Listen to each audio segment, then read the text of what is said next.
Merci DJ.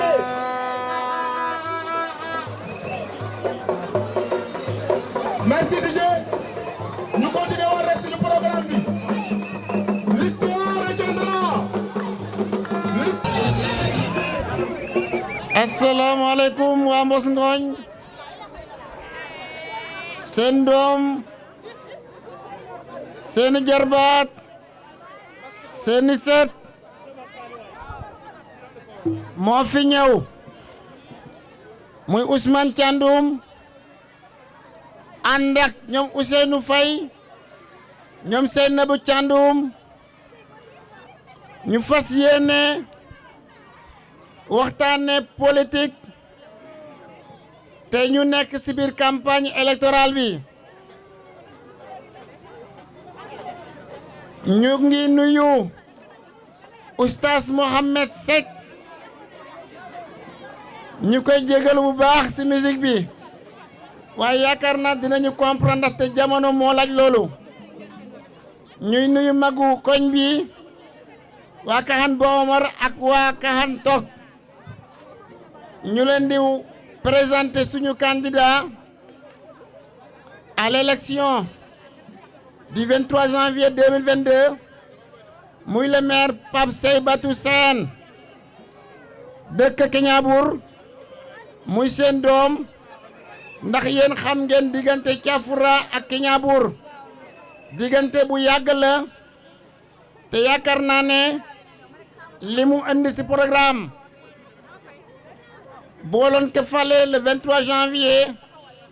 duñu ko rëccu mukk fii nag ñi fi jaar bëri nañ te ñooñu ñëpp dama bëgg ñu yeewu bu baax ndaxte élection yi maire buñ koy tànn buñ ci seet ku ñu dëkkal buñ ci seet ne suñu nijaay la wala suñu baay la am na ñoo xam ne mënuñoo gagné mukk bu leen yàq seeni carte candidat bu baax baa ngi nii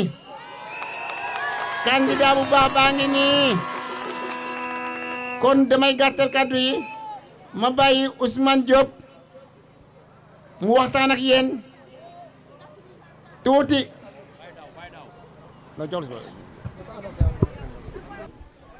maa ngi leen di nuyu yéen ñëpp di leen siyaara di leen baalu àq te di leen baalu àq temps bi guddi na nag waaye it nit li ko tax a jóg da koy bàyyee xel ngeen may ñu tuuti nopp ñu sànninte ak yéen kàddu si li nga xamante ne bi moo tax ñu bàyyi suñu lépp ñëw si biir Thiafra gii su fu ñuy tiitaroo it parce que su may mbokk yëpp ñu ngi fi ku am alsek xam ne su ma ne yaay la moo su ma yaay ñoo bokk bàyyi wax ji moom fi ma koy commencé mooy yàq bi am si suñu tund saafeen wi ba jàpp suñu tefes gële te yàq bi juróomi nit ñi ñu ngi dellu sewaat bëgg liggéey ak yéen te ñoom ñoo bokk benn banqaas bi ñu meññoo parce que meññeetu Ousmane Lolo ñu def ay pàcc pour fas yéene nag ñëw jekkali li des si suuf si ñoo tax ñu sedd ko ku si nekk ut fa am mais candidat yi juróom-ñeenti candidat la mais candidat bi ñu choisir ànd ak moom amul benn ku nekk ci moom doon liggéey ci maire Sindia bii amul.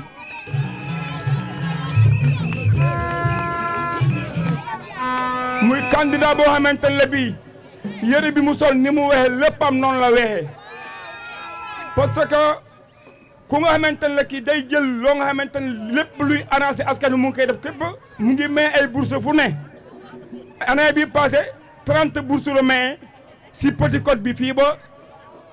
Ndeyane Popenguine te Ndeyane ak Popenguine bokkuñu commune ngoon kooku liggéey moo ko tax a jóg beneen bi topp mooy njaboot gi fi tasaaroo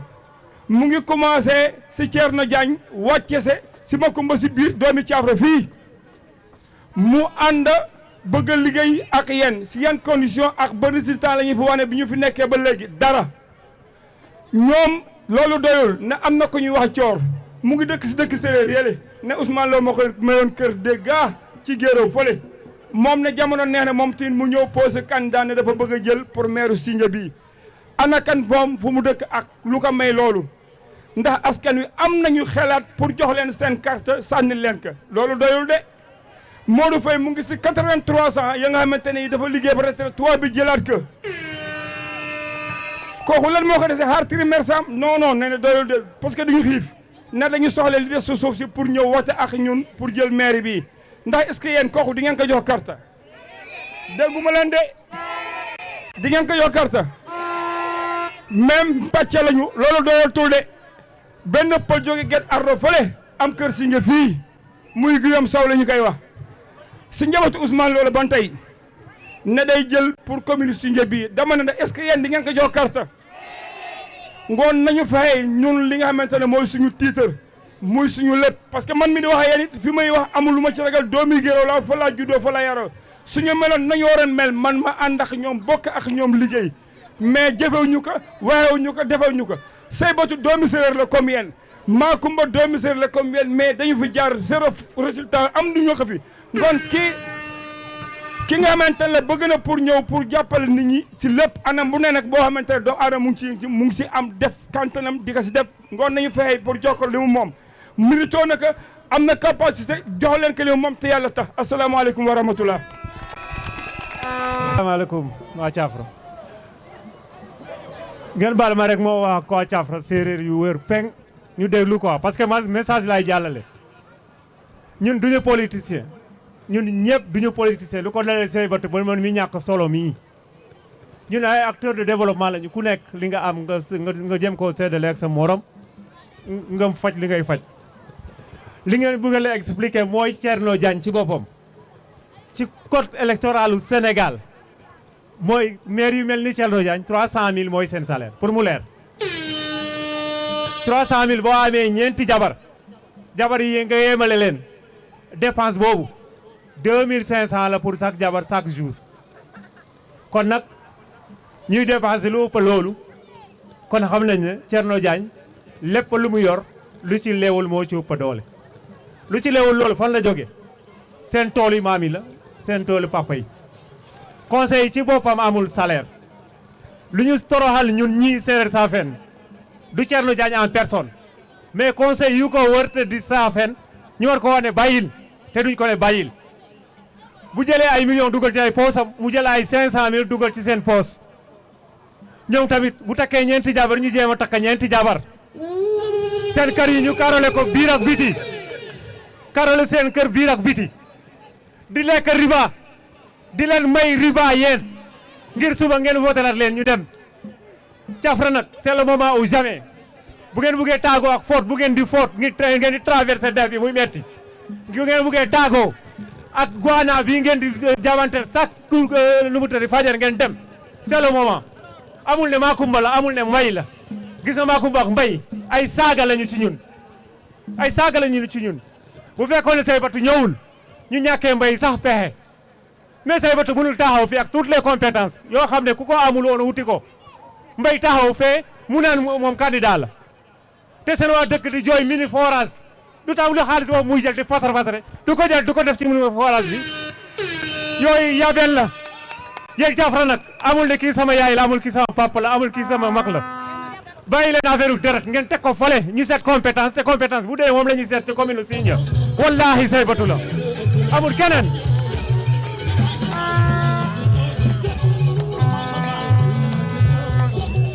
DJ waa Cafra ñu ngi nuyu ku nekk ci turam ak santam di leen ñaan ngeen may ñu nopp tuuti ñu wax leen ci Saybatu Sène Saybatu Sène nag bu ñu koy présenté tey du ñu ne diwoy baayam wala diwoy yaayam du ñu ne aussi diwoy maamam wala diwoy tantam mais dañuy dugg directement ci jaar-jaaru Saybatu Sène Saybatu Sène yaroo Kignanbour màggee Kignanbour mu def cursus préscolaire am à Kignanbour mu am BFM am bagam à Mbour mu dem jàngi ci Gaston Berger de Saint-Louis mu jóge fa moom mu nekk professeur mu jàngale pendant 8 ans mu ne noono man sama askan dañu maa yab sama askan dañ maa yebal sama askan dañu maa soxla te man mii sama capacité sama mentalité sama niveau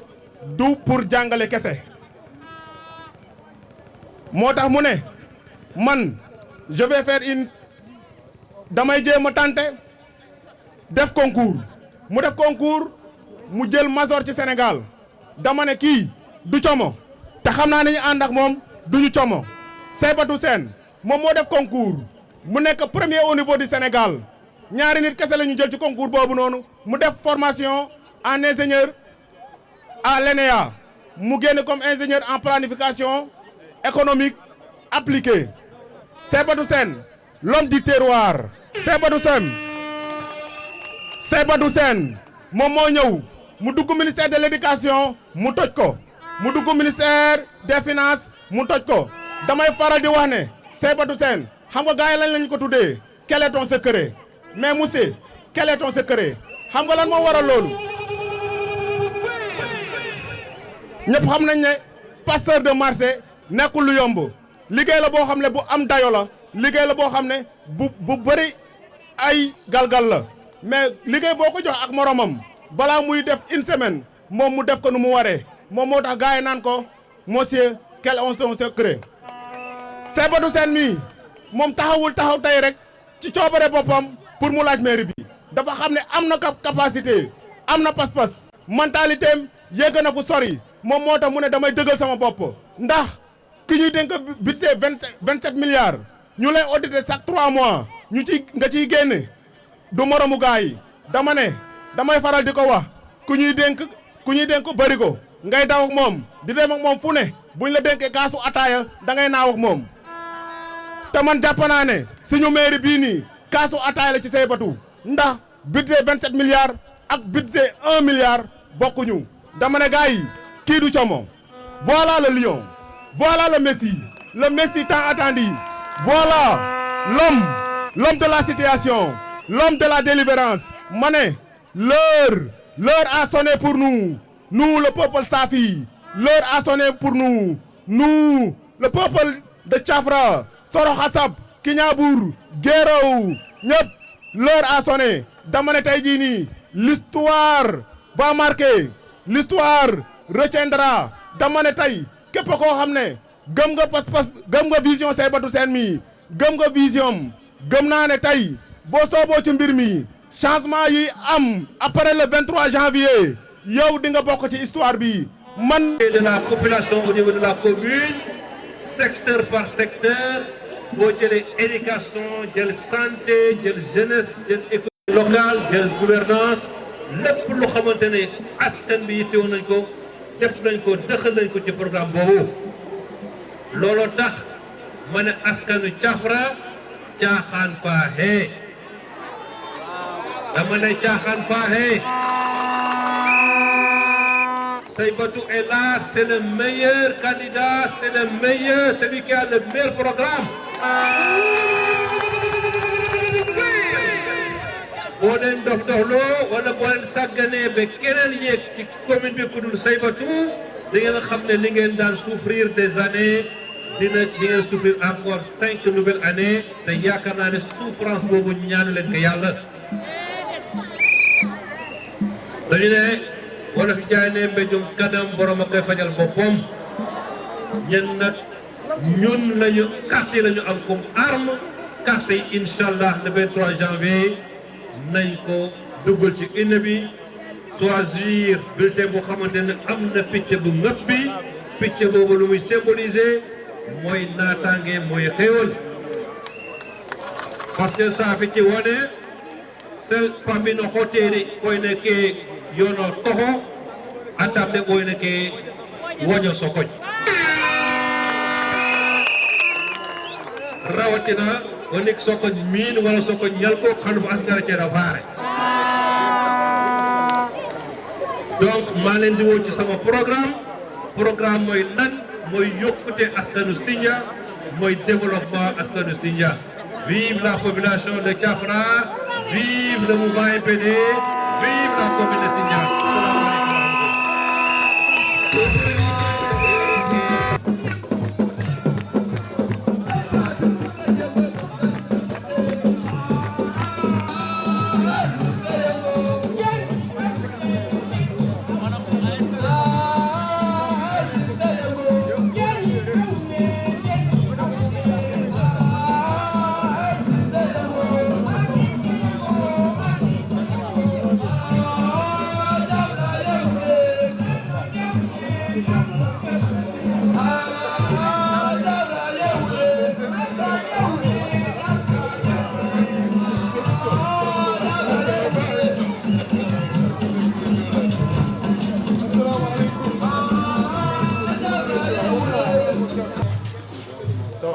Samba.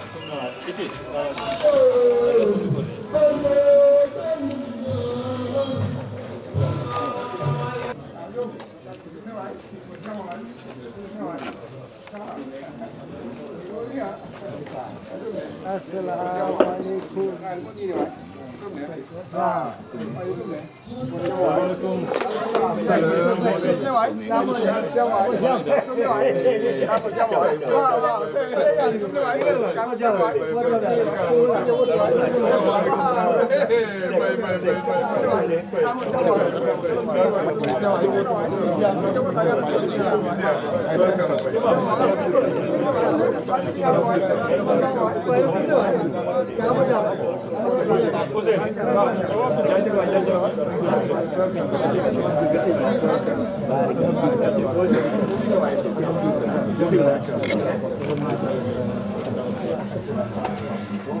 Kamera, teman-teman. Kameraman, wàcc leen kamera. ñii bu ñu demee ba dugg Thiamra di Balla yi wóoruñ seen bopp def nañ ko fa ñooñu ñu ma leen tuddee mooy leen carrément. ma leen di remercier waa presse bi bu baax a baax dama ni ñun nañu takku bokk ndey bokk baay parce que nit boo ko falee yaakaar naa ne pour mu indi la njëriñ sa dëkk waaye boo ko faree mu indi lay tuxi duna ay musuba yaakaar naa ne da nga war a toog nga xoolaat juróom-ñaari at du benn fan du ñaari fan bu ñu jëlaatee suñu carte falaat Thierno Diagne ñun dinañ toogaat fii wala falaat keneen ku dul Saybatu di ko rëccu gis nga nit buñ la nee dugalal loxo ci xal nga tey ko dugal ko ci yaa ko tey kon bu ñu wa demee bay wate nañu xool loo xam ne moo ñu indil développement fii ci suñu localité ndax réussite mën a am commune bi foo dem ndox amul courant bi baa ngi nii bu ñu demee ba bëgg a samp seen ndënd bëgg a yoot ñu ne xaaral ñu nit ndax balaa xeer di toj suñu bopp ñu soog a taal dëkk bi loolu la ñuy wax naxe Thierno Diagne mooy li ma leen wax 2014 dafa taxaw fépp teg ay projet mu ne carrément bu ma faloo li ko jàppee Thiafra xasab géraw ba joor gi ndox du manqué xale yi dinañ jàng lépp dina mat yaakaar naa ne amul lenn loo xam ne nit mun na ko joxoon ci commune bi ñu ne Thierno Diagne moo ko fi teg kon bu ñu demee ba nar a jëraat suñu carte di ko wate ma ne bu ñu jëlee suñu carte di ko wate nañu xool comme ni ma koy faral doon nañu xool bu baax ñii ak bi ñuy amel dafa metti dafa yàgg coono bi xaar bi yàgg na maa ngi leen di jégalu di leen jox rendez-vous suba nag daj dëpp gi xasab la suba fa la mburu bi di tàngee yéen ñëpp maa ngi leen di woo asalaamaaleykum. merci Ousmane ñu dugal Ndiogou boo gisee Saybatu Seen mu ñeme genre yi ñoo tax parce que bu dara newul dara ñoom ñoo taxawal ko Ndiogou à vous la parole. salaamaaleykum wa rahmatullah wasalaatu wasalaamun salaamaaleykum wa rahmatullah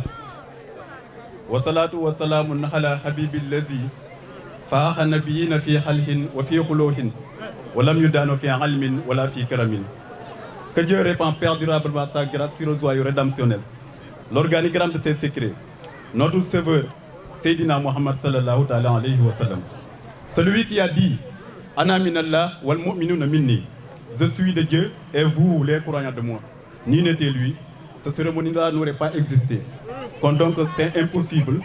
ma dugg ci benn dépense sans prier sur le prophète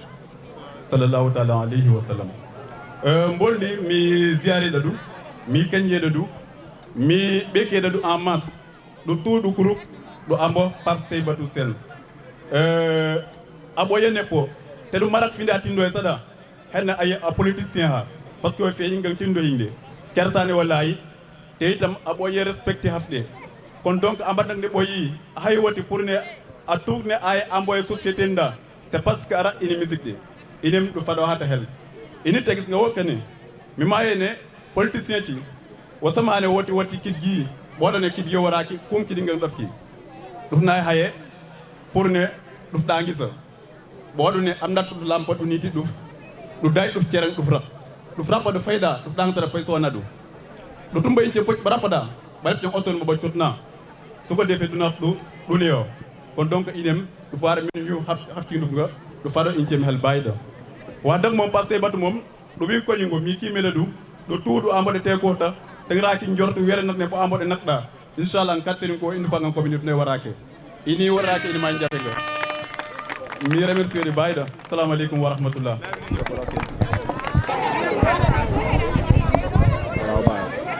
auzu billahi mina seytani rajim bisimillahi rahmani rahim mi kañi ɗuɓi saafici mi kañi warci Saybatu mi dalal la bisimilla jommi nag wo cagintene ñom min jom ha waye nak kaddu ni woni ni kaddu ni ina ngane ɓiɗi cinkoñi ɓaɗɗe towa yahay ngan koñi ndiɗa ñamnani ke ngan jombe tanka nak warci ɓi ngara second changé parole ngo war comme warci mba min kerax nga assalamu aleykum mi kañu tig cingɗu na kañe cingɗu wa mane keroog day ñoom Ousmane Thiandoum ñëwoon nañu fii man mii ma wax wàllu jigéen yi ma wax leen suñu doléance lii nga xam ne bëgg nañu ko te mënuñoo fexe ba am ko ñuy ñaan kii nga xam ne moom la yàlla di teg ci boppu mairie lii ñu bëgg mu defal ñu ko keroog waxoon naa ko Ousmane Thiandoum bu leelu weesoo ci ay ñaan laa dese parce que suñu doléance ñoom yëpp yëg nañ ko man la ñuy wax Maimouna Diouf ñaan bi mooy maa ngi koy ñaanal yàlla lépp loo xam ne xelam mébét na ko yal na ko yàlla may ci barke Rasulullaay ndax séeréer la ne ñun te yaakaar naa ne ñun ñii suñu commune bi buñ ci falee séeréer ne ñun fu tum ne mii nga yaakaar ne lépp lu waay bëgg te lu muy lu baax di nga ko am si moom surtout nag ñii nga xam ne ñoo ko jàppale fii di suñu koñ bi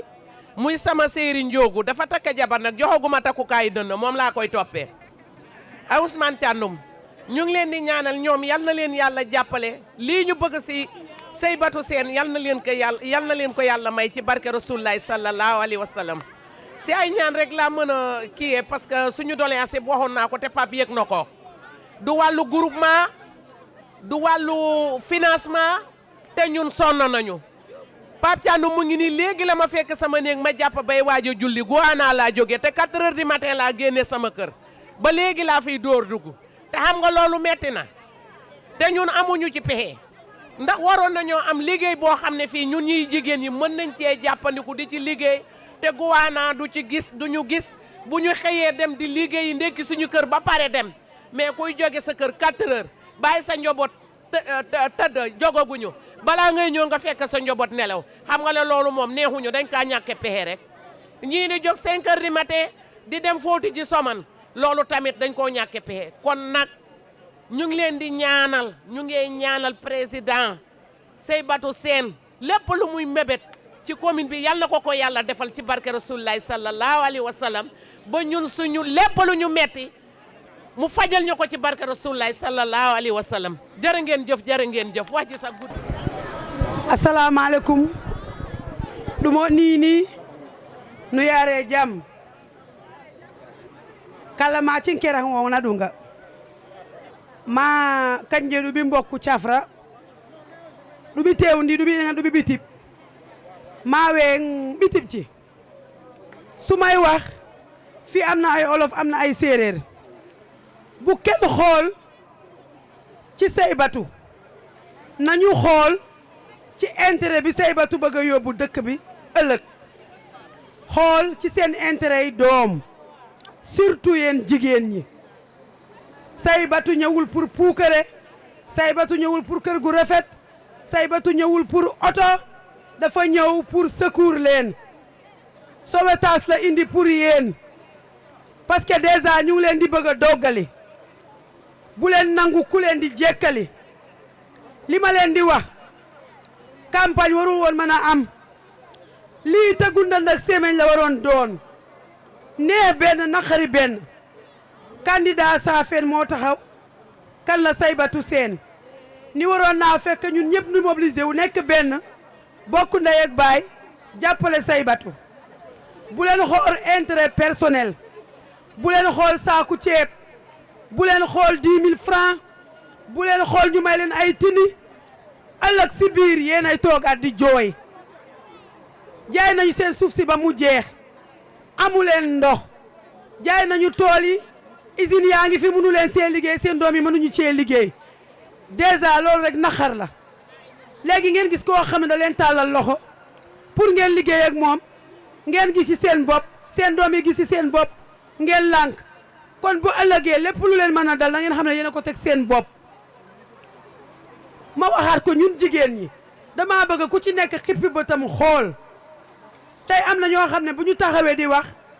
duñu sa bëgg a déglu lu ñuy wax li saa ne woon li may wax du intérêt kenn de moom laa leen di waxaat suñu intérêt la du intérêt am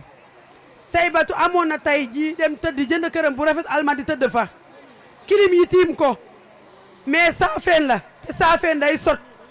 deretu Saafeen jàpp ko mu wàcc sur le terrain pour jàppale leen pour lan ëllëg ngeen gis seen bopp seen tool yi jeex nañu seen bakkan yaa ngi lang sonnu ngeen bu leen nangu kenn doggali leen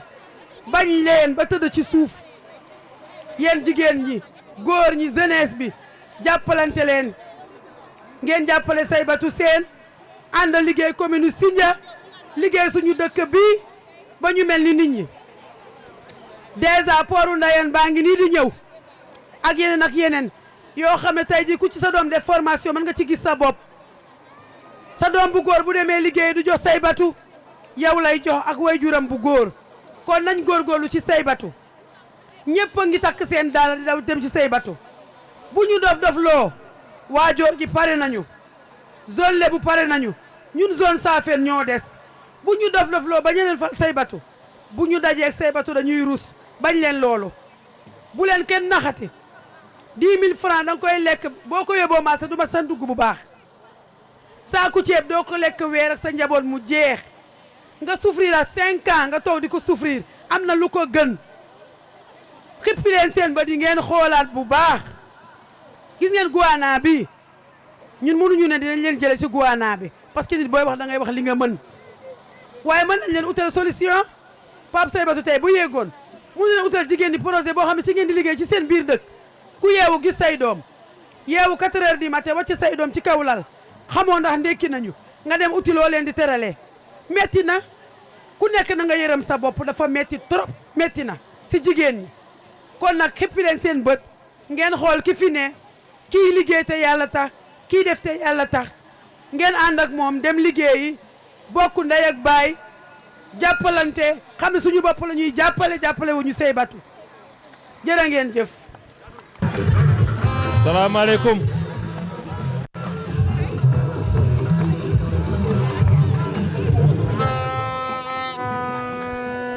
salaamaaleykum waa Mosgoñ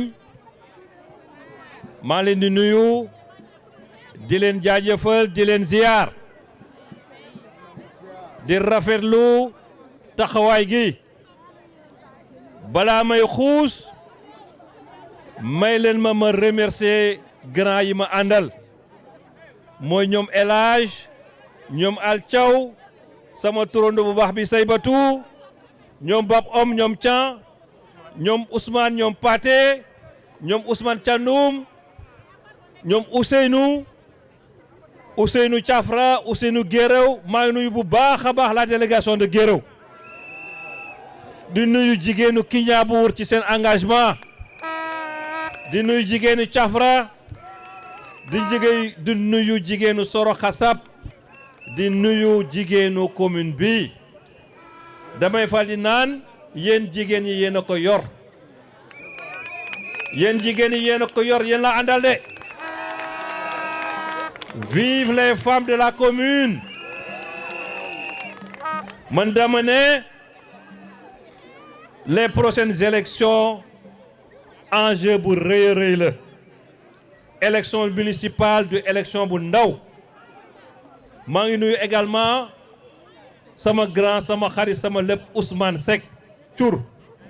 grand maa ngi lay nuyu di la jaajëfal balaa may continuer gis nga grand yi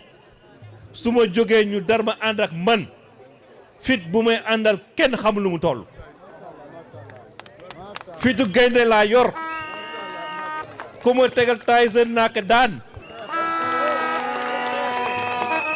ku ma tegal Bombardier bu daan du mu tuddi le lion de Guédiawaye naa dugg ci yaram yéen ko mu ci kaw nekk bopp ci suuf jàngeen jëf seen taxawaay rafet na nii la ndaw bu jógee di wuuti il faut am mag yu topp ci ginnaawam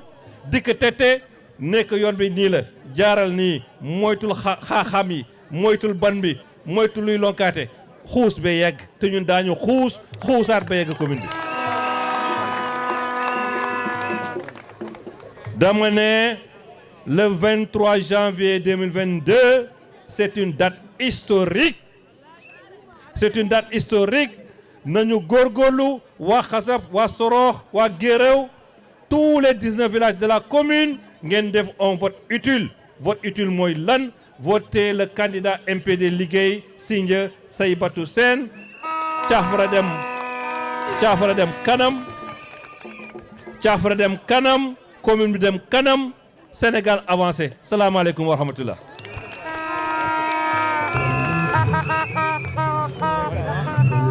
maire Seybatou Sène parce que bono délégation ni wotira fina hane jaare cahandi raɓocina nga hane ba candidat ba saafi ba mindi pour saafi bo léegi ba aseja par fah walla ba ɓe koye téléphone ne ɓa campagne bo weesot inem bo weesu ata ɓaɗna heɓoɓi a ɓenni kene Ousmane Lo ɓenni kene Thierno Diagne léegi nag weetax woti ɓo tufuk ɓo tuuɓo saafi tout warning fino candidat anina ose monsieur le maire Seybatou Sène ɓo woni ɓo waɗi haɓɗe inem ɓo haɓɗe incina nga hane cahe favorisé mairie nike nga walla ɓina nga hane ɓa nike nane ɓo watta pul woti pour ɓa nas population ni wo doy Ousmane Lo Thierno Diagne contre te ɓo tuuɓo ine woni kel dilgal noƴɓa dilem nak ɓo hana ina han fin hoore par ce que woɓi tuuɓo hunena Thierno Diagne ɓo hunena Ousmane Lo mais après ɓo inane waɗna he nah ɓo inem nak ɓo jun kat ɓo inane nah hen wol doyit ɓo saafi ɓora candidat yino a monsieur le maire Saybatu Sène sa fen tout sa fen janengo bo kan nangu bo nax bo candidat na yino yeb ko cin ba waade weɗi waraki wotinak kon yeb ko ci tout bono ina ngahane fo ambodi monsieur le maire Saybatu foore yeb ko ci nikenga foore askaning sa fen foore askaning maire ning sinja jen ina men ma hewe mek maire le vrai maire monsieur Saybatu Sène le vrai maire à vous l'antenne monsieur le maire. waa Ségal salaamaaleykum waa Thiafra salaamaaleykum waa commune Sindia sama xol sedd na sama xol seddati na li xale yi naan moo kër frigidaire li xale yi naan moo kër frigidaire man dama ne tey moo kër congélateur ndax mobilisation bi chaque jour day gën di takku chaque jour les gens viennent en masse ça montre que le programme de MPD Liggéey Sindia ñor na askan bi ñor na chacun d'entre nous. bonne heure jot il est presque 22 heures je pense passé ñëpp a ngi taxaw kenn bougéwul rien que pour suivre le convoi. maa ngi leen di jaajëfal di leen gërëm sama xol sedd na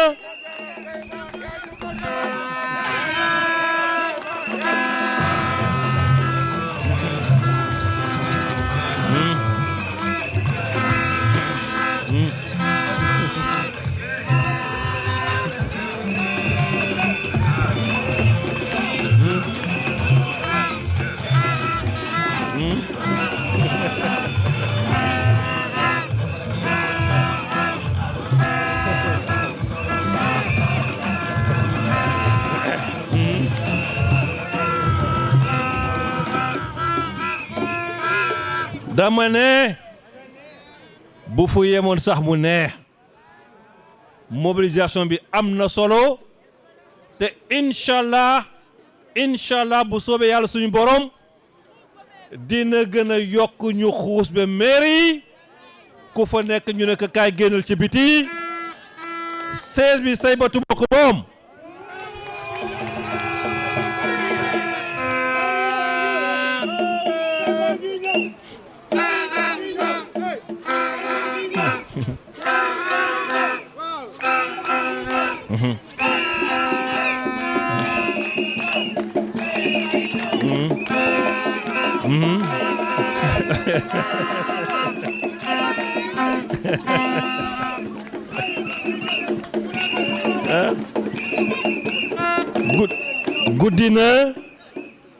guddi na dum leen gën a téye lu yàgg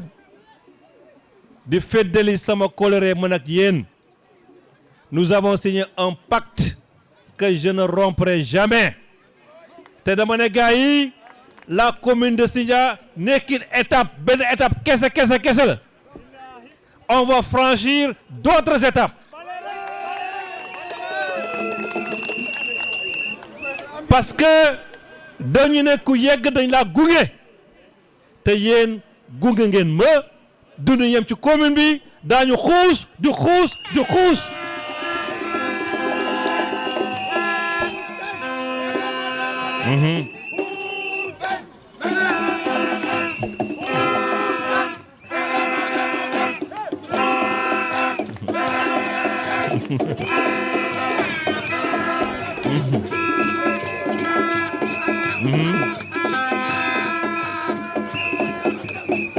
jaa ngeen jëf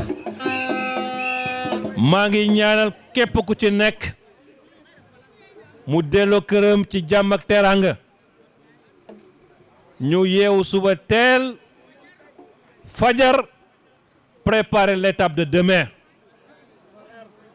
L'étape de demain, je pense c'est Xasab ñu def mobilisation bu rëy nii dem nuyu si wax Xasab ne leen Xasab seen candidat bi ñëw na seen doom ñëw na Saybatu ñëw na tàllal na leen seen loxo ñaana leen ko. maa ngi remercier bu baax a baax les responsables de Thiafra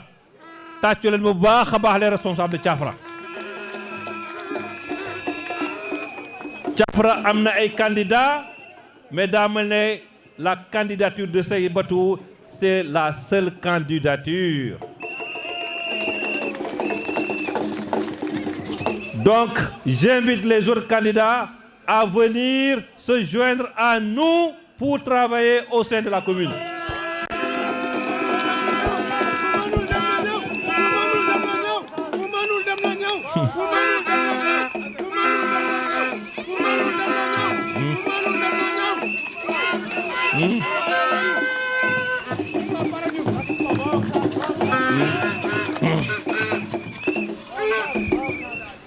Sabi ci wone ɓox ci rundara njabox ci na laay laay mais bi na ebe ba laayedi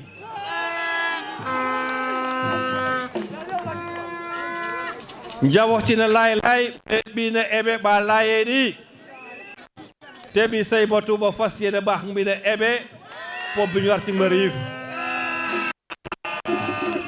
ma leen di remercier. Bon retour, bon courage, vive MPD, à demain Inch'Allah. Bonne nuit.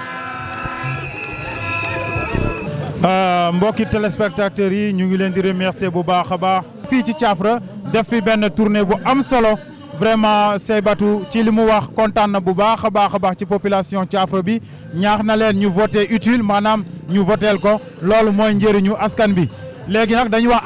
Amadou journée bi noo ko gisee. waaw alhamdulilah rabil alamin journée bi commencé nañ ko ci bismillahi rahmaani rahim ñu àggale ko ci alhamdulilah rabil alamin la population de Thiafra a été au rendez-vous jël nañ seen doom def nañ ko candidat yàlla nañu yàlla may ndam le jour du scrutin ñoo ngi ñaax ñëpp na xel yi daal waaw kenn wootu fi guerre wootu fi combat affaire élection la que le meilleur candidat gagne Pape Saïbatou Sène il a le meilleur profil waa Soro Xasab d'accord nañ waa Thiafra d'accord nañ léegi nag na ñëpp ñu bég jàmm ñu ñaan ñëpp a jàmm incha allah. merci beaucoup. kon nag ñu ngi leen di jox rendez-vous suba fële ca Xasab incha allahu rabbi merci beaucoup et à demain.